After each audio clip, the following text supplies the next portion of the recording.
To je tak vysoce individuální záležitost, že myslím si, že tam neexistuje nějaký jedno unifikované řešení, že vždycky to chce ušít na míru tomu danému klientovi nebo páru. Neustále se ve mně pere dvě základní varianty. Koupit něco, v čem můžu hned bydlet a rekonstruovat to postupně. Má to svoje nesporné výhody. A přesně v poslední době se nám více otevřely ty možnosti třeba toho obytného přívěsu nebo mobilheimu nebo takovýchhle staveb. A ta druhá možnost je koupit stavební parcelu a postavit, nebo druhá dlouhodobá možnost. Každý stavář, a troufnu si říct, že i 70% hobby stavitelů a tak dále, tak vždycky říká, já už bych nikdy nerekonstruoval, je lepší stavět. Já bych rád řekl, je 1000krát lepší stavět. Opravdu to tak je. Jako moje vlastní zkušenost. Je to tak. Jde to podstatně levnějš.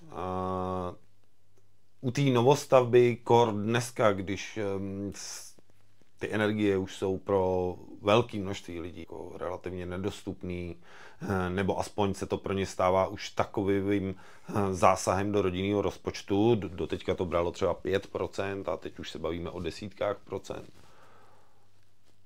Že u té rekonstrukce nikdy nedosáhnete té kvality, ať už izolaci, můžeme se bavit pak o difuznosti a akumulaci a dalších věcech, nejenom o té izolaci, ale naprostou většinu těch starších nemovitostí nejde rozumně zaizolovat. Jako jde samozřejmě zaizolovat, ale otázka je jak. A stejně tak nároky na elektriku, na, já nevím, jako myslím celkově rozvody elektrický, kanalizace a tak dále. Zkrátka, u té novostavby je to opravdu věc, že si postavím a pokud to udělám dobře, tak vím, že tam dožiju. Že bez nějakých zásadnějších zásahů v klidu dožiju a nemusím nic řešit. To byly novostavby a teď už se můžeme celý zbytek nevěnovat jenom těm rekonstrukcím, protože k tomu je podstatně víc. Co vede člověka k rekonstrukci?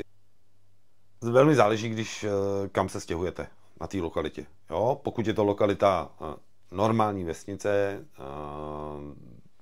řeknu nevím, plus 500 obyvatel, kde si můžete něco pronajmout, kde víte, že můžete stavět, podaří se vám koupit stavební pozemek, že nebudete muset nějak hledat prostě řešení nebo oddělovat tu stavební část od té, kde chcete třeba mít políčko nebo něco. Je možná ta varianta ideální, něco si pronajmu a dělám novostavbu. Jo? Já osobně ve spoustě případů i doporučuji lidem koupit si, a můžeme to někdy rozebrat taky tohle téma, koupit si radši starou stavbu, zborceninu, zříceninu a investovat těch pár set tisíc na odklizení těch věcí a začít stavět znova, než hledat jenom stavební pozemky. To, co jsou dneska stavební pozemky, tak většina je vzniká z pole, naprostá rovina, takovýhle lot, kde mám kolem sebe dalších 30 v řadě, žádný terén, žádný stromy, nic, jako ty místa nemají duši. Já neříkám, že to tam nebude za 30, za 40 let vypadat dobře, i rovinka jde udělat pěkně a tak dále. I dobře, tak když jde člověk prostě z paneláku, z hostivaře nebo z jižáků někde, tak je logický, že i to pole je pro něj jako krásný. Nicméně je tam strašný vedro. Jo, jak to nebejvá u zeleně. Tím rozkouskováním toho pole docílíte potom takový nepřirozený a vysoký hustoty celkem těch obyvatel. Jo. Když si chcete vykopat třeba vlastní studnu nebo udělat geotermální vrt nebo vrt na vodu nebo něco, tak najednou máte kolem sebe všichni jako 10 vrtů v řadě. Jo.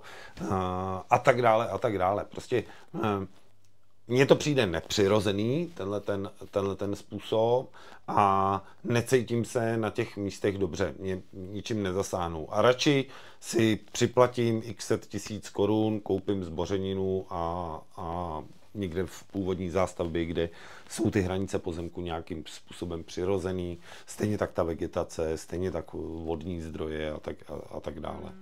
Takže, ale to je, říkám, to je velmi individuální, jo.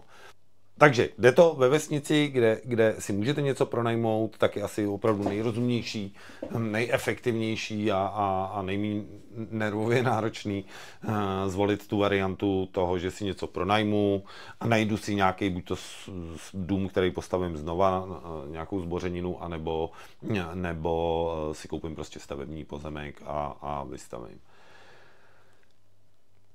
Velmi často, nevím, jak je to na českých vesnicích, já jsem několikrát hledal různě ve světě místo, kde bych chtěl zůstat, ale nikdy to nebylo v Čechách, takže nevím, jak je to na českých vesnicích, ale v těch lokalitách, které jsem hledal já, a myslím si, že Čechy nebudou až tolik výjimkou, je velmi těžký najít dům na pronájem. Velmi těžký. Takže tato varianta má i tu slabinu jednu, že nemusí to jít. Ve chvíli, kdy chcete stavět, zvláště v Čechách nebo kdekoliv v západní Evropě, šílená je ta byrokracie, ta dokumentace, kterou musíte všude nashromáždit. Například chtěli jsme jeden pokus o zůstání v Čechách byl, koupili jsme mlýn na jednom z horních přítoků Berounky, bývalý mlýn, já jsem v té době byl zapálený, nechci říct, a vůbec to nebyl ekolog, ale člověka, který baví technologie, který... Alternativní zdroje. Alternativní zdroje, nebo v té době to byly alternativní zdroje, teď už jsou zákonem prostě nařizovaný a to je to, co mě na tom přesně nebaví. A mě baví technologie a dlouhodobě, a já to mám od malička, i v tom investování, já zkrátka nesnáším paušální platby. Já radši, radši investuju 500 000 do vrtu na vodu, abych měl vlastní zdroj vody, než platit vodu z řadu. Jo, a ještě muset platit stočný. Jo. Takže já i v těch investicích, i v životě, i v těch zdrojích energií hledám prostě to řešení dlouhodobý, který není závislý potom na ničem a přinese mi soběstačnost na nějakou dobu. Takže koupili jsme mlýn. Kvůli tomu jsme ho vybrali, protože tam byl původní vybudovaný náhon, nikdy to nebylo připojené do elektrické sítě, vždycky tam byla turbína, která generovala dostatek proudu pro celý provoz toho mlýnu. Mlýn to byl z 18. století, 19. něco takového. Krásný náhon, říčka, údolí v lese, nikde nikdo. Měli jsme tam, teď já nevím, 1 hektar, něco takového. Takže dalo by se říci, od stolu z kanceláře to vypadalo jako naprosto ideální místo, kde začít. Jediný pokus v Čechách. První věc, kterou jsem potřeboval začít, bylo obnovení té turbíny na výrobu elektriky. Takže, a znám to z práce, že jo, stavíme, nejsem zvyklý dělat věci na černo, takže jsem šel na stavební úřad a všechny další úřady. Dopadlo to tak, že povolení na obnovení té turbíny vyžadovalo 13 razítek. Já už si, je to kolik, 15 let, 20 let, já už si nepamatuju úplně přesně, proč který razítko bylo nutné, ale vím, že jsem to spočítal na 13 v té době. Bylo tam určitě HKO, byť jsme nebyli v HKO, ale hranice našeho pozemku začínalo HKO. Bylo tam povodí, byl tam nějaký rybářský svaz, bylo tam samozřejmě stavební úřad, obecní, celkem jsem jich napočítal 13.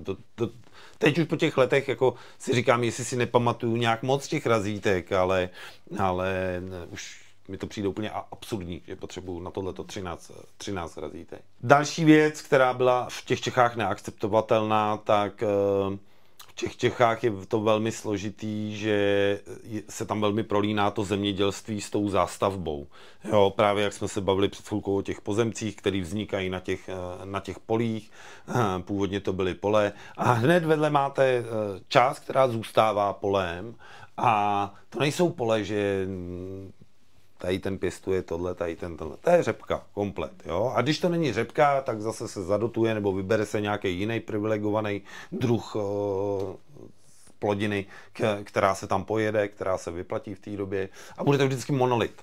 Bohužel na tom mlýně byla ta vada, že všude kolem byl les, teda kolem nás, ale nad těma lesema bylo pole a všude byla řepka a všude se stříkalo a všechno to stejkalo prostě k vám do té vody.